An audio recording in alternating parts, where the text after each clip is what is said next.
Last week, when I met up with Tanya Houston here at the Frank Murphy Hall of Justice, she was less than pleasant. But when the 40-year-old needed a place to live, she was sweet as sugar, selling a sob story to a Detroit landlord.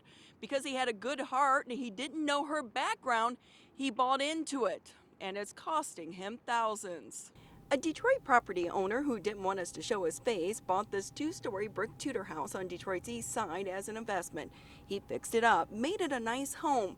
But when he walked in Wednesday, he found destruction. She just kicked in the walls, knocked in the doors. It just destroyed the house. She is Tanya Houston. The homeowner says Houston came to him a few months back with a sob story.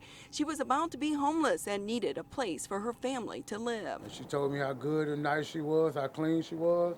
I could come to check on my house anytime I want. The trusting and good-hearted homeowner got taken. Not long after moving in, he says Houston stopped paying rent. And when he finally gained access to the home he put so much care into fixing up, he found the electricity on illegally. And inside, the place was in shambles. The floors, the walls, the bathroom, every room has damage. I guess they got upset because I told them they had to leave. And the smell, well, it was nearly unbearable. The house smelled like death. I put too much money and too much time in this house to have it done like that. Houston seems to be on a trail of trouble. I first met the mom of Minnie and her crew last year when they took over a house on Eastburn Street. Neighbors say they turned their quiet neighborhood into a fright zone. They had a pit bull that they were sicking on like everybody.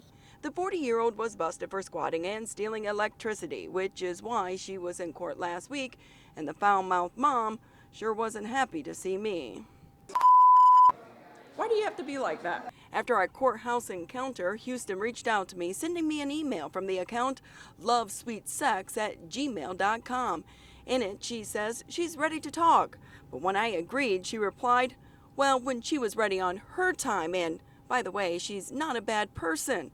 Well, she should tell that to the property owner whose house is now trashed. You're one of the good landlords trying to do right by people, and then you get screwed. Right. Yeah, that's exactly the way it went. She needs to be held accountable, though, right? Yes, she does. Houston is looking at new charges for that illegal hookup and destruction of property. The damage is estimated at $8,000 to $10,000.